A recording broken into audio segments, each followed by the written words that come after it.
राधे राधे। स्वागत आप लोगों का मेरी क्लास में। कल हमने आप लोगों को अलंकार के बारे में पढ़ाया था कि अलंकार किसे कहते हैं, अलंकार के कितने भेद होते हैं।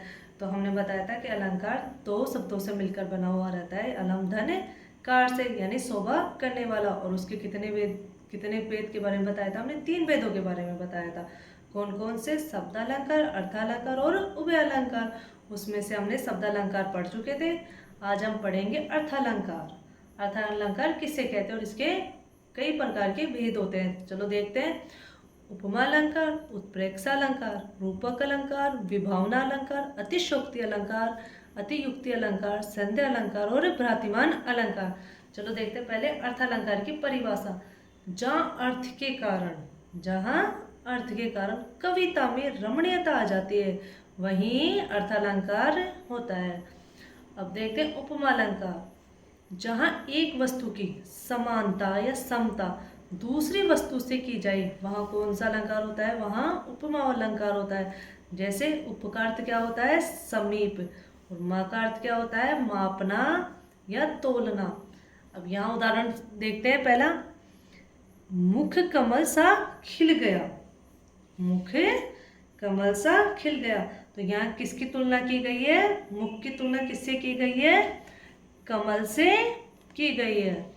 अगला अलंकार देखते हैं, रूपक अलंकार। जहां उपमेय और उपमान में भेद रहित आरोप किया जाता है, वहीं कौन सा अलंकार होता है?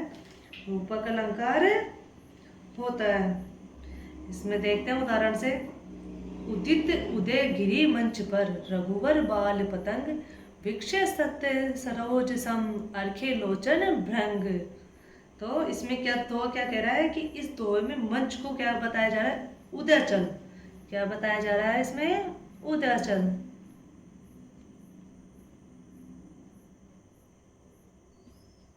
और राम को बाल सूर्य। राम को क्या बताया जा रहा है? बाल सूर्य। रघुवर बाल पतंग। और संतों को कमल तथा लोचनों को भोरा बताया गया है।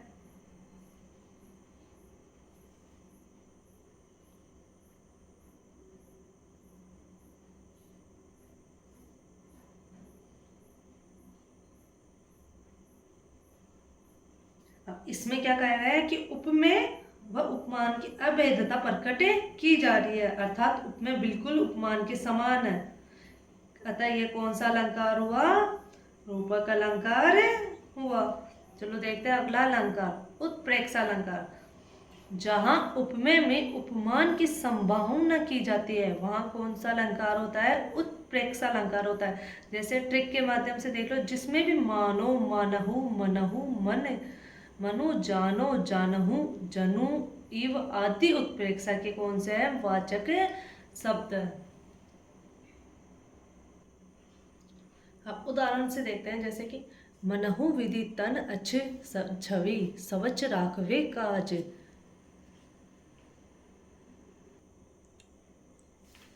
दरग पग दरग पग पोछन को किए पूषण पायन ताज। अब इसमें क्या कह रहे हैं? मनहु, यानी यहाँ कवि ने सौंदर्य की रक्षा के लिए आभूषण बताए। किसकी रक्षा के लिए?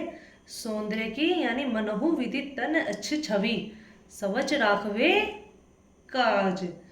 यानी यहाँ कवि ने किसके लिए? सौंदर्य की रक्षा के लिए, यानी बुरी नजर आभूषण रूपी पायदान पर पड़कर रह जावे।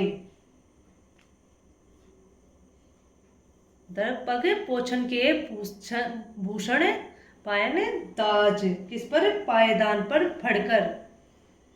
जब इसमें नायिका के सौंदर्य को कोई क्षति नहीं पहुंची है, यहाँ नायिका के आभूषणों का कोई भी फल नहीं है। तो यहाँ पे कौन सा अलंकार आएगा? उत्प्रेक्षा अलंकार आएगा। अगला देखते हैं, विभावना अलंकार। जहां बिना कारण के ही कार्य को हो जाए, वहां कौन सा अलंकार आता है? विभावना अलंकार आता है। चलो देखते हैं इसमें उदाहरण से। बिनु पग चले सुने बिना काना, कर बिनु कर्म करे विधि नाना, आनन रहित सकल रस भोगी, बिन वाणी वक्ता बड़े जोगी। यानी इसका अर्थ क्या है? जैसे कि चलने के लिए पैर आवश्यक है, बिन पगु चले सुने, यानी चलने के लिए पैर आवश्यक है, और कार्य के लिए हाथ, और भोग के लिए मुख, और वक्ता के लिए वाणी। परंतु चौपाइयों में बिना पैर के चलना यानी बिन पगु चले सूने, और बिना हाथ के काम करना, और बिना मुख के रसों का भोग करना, और बिना वाणी के बोलना बताया गया है। तो यहाँ कौन सा अलंकार होगा? विभावना अलंकार होगा, जहाँ बिना कारण के ही कार्य हो जाए। तो इसमें क्या बताया रहा है? बिना कारण के ही कार्य करना बताया जा रहा है। तो इसमें कौन सा अलंकार आएगा? विभावना अलंकार आएगा। अगला देखते हैं असंगतिक अलंकार। कौन सा? जहाँ कारण कहीं हो और उसका कार्य कहीं और हो, तो वहाँ कौन सा अलंकार आता है? असंगति अलंकार होता है। तो इसमें देखते हैं, जैसे कि उदाहरण से, हृदय घाव मोरे पीर रघुवीर रे। तो इसमें अर्थ क्या बताया गया है? घाव यहाँ मेरे हुआ है, पर पीड़ा किसको हो रही है? रघुवीर यानी श्री राम को हो रही है। यानी जहां कारण कहीं और हो और उसका कार्य कहीं और हो, तो घाव तो मेरे हुआ है, किंतु पीड़ा किसको हो रही है? श्री राम को हो रहा है। तो यहाँ कारण व कार्य कौन सा अलंकार हो रहा है? असंगति अलंकार हो रहा है। अगला देखते हैं अतिशयोक्ति अलंकार। जहाँ किसी वस्तु का बढ़ा चढ़ाकर वर्णन किया जाए अथवा सीमा के बाहर की बात की जाए, यानी किसी भी बात को हम बढ़ा चढ़ाकर, जैसे किसी की भी बड़ाई करनी रहती है तब हम उसको बड़ा चढ़ाकर कहते हैं, वही कौन सा अलंकार होता है? अतिशयोक्ति अलंकार होता है। जैसे उदाहरण से देखो, हनुमान की पूंछ में लगन न पाई आग, लंका सारी जरी गई, गए निशाचर भाग। यानी इस उदाहरण में क्या बताया जा रहा है कि हनुमान की पूंछ में आग लगने से ही पहले, यानी हनुमान की पूंछ में लगन न पाई आग, आग लगी नहीं, उससे पहले क्या हो गई? लंका सारी जग गई, यानी लंका सारी ही जल गई, और राक्षस निशाचर का राक्षस भाग गए। तो इसमें क्या बताया जा रहा है? बड़ा चढ़ाकर बात किया जा रहा है। अगला अलंकार देखते हैं हम, अतियुक्ति अलंकार।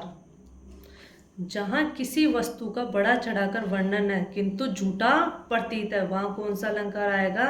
अतियुक्ति अलंकार होता है। जैसे उदाहरण से देखो, लखन सकोप वचन जब बोले, डगमगानी मही दिग्गज डोले। इसका अर्थ क्या होता है? जैसे कि जो ही लक्ष्मण जी ने क्रोध भरे वचन बोले, पृथ्वी क्या हो गई? डगमग उठी, और दिशाएं भी क्या हो गई? कांप उठी, और सभी लोग, सब राजा क्या हो गए? डर गए।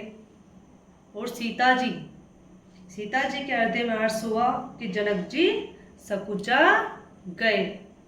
तो इसमें क्या बोल रहे हैं? जहाँ किसी वस्तु का बड़ा चढ़ाकर वर्णन किया गया है किंतु ये क्या लग रहा है कि झूठा प्रतीत हो रहा है। तो अब आप लोग सोच रहे होंगे कि अतिशयोक्ति में भी यही है, अब अतियुक्ति में भी है, किंतु अतिशयोक्ति और अतियुक्ति मिलते जुलते अलंकार जरूर है। अंतर बस इसमें इतना ही है कि उक्ति यदि संभव है तो अतिशयोक्ति अलंकार, यदि असंभव है तो कौन सा अलंकार होता है? अतियुक्ति अलंकार होता है। अतिशयोक्ति, लेकिन इनके दोनों के अर्थ क्या क्या क्या होता है? अलग अलग होता है। अतिशयोक्ति में तो बात को बड़ा चढ़ाकर कहा जाता है, जबकि अन्य युक्तियों में बात कहकर दूसरी बात को ही समझाया जाता है।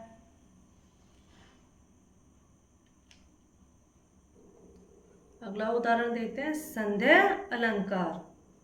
जहाँ किसी वस्तु को देखकर संशय बना रहे और निश्चय न हो कि वहाँ कौन सा अलंकार होता है? संदेह अलंकार होता है। जैसे कि उदाहरण कौन सा है कि यहाँ सरस की ओस की बूंदे या है या मंजुल मोती।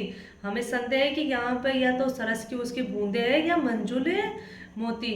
और जैसे ट्रिक के माध्यम से देख लो, किंदो, केंदो, की, या, अथवा जैसे शब्दों का भी इसमें क्या किया जाता है? संदेह में अलंकार में प्रयोग किया जाता है।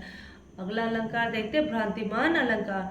जहाँ समता के कारण किसी वस्तु को कुछ और समझकर उसका चमत्कार पूर्ण वर्णन किया जाए, और यह कौन सा अलंकार होता है? भ्रांतिमान अलंकार होता है। जैसे ओस बिंदु चुग रही हंसनी, मोती उनको जान, यानी ओस की बिंदु को क्या समझकर हंसनी क्या चुग रही है? मोतियों को उनको जानकर। तो ये उसको क्या हो रही है? एक भ्रांति हो रही है। आज की क्लास यही समाप्त होती है। नमस्ते।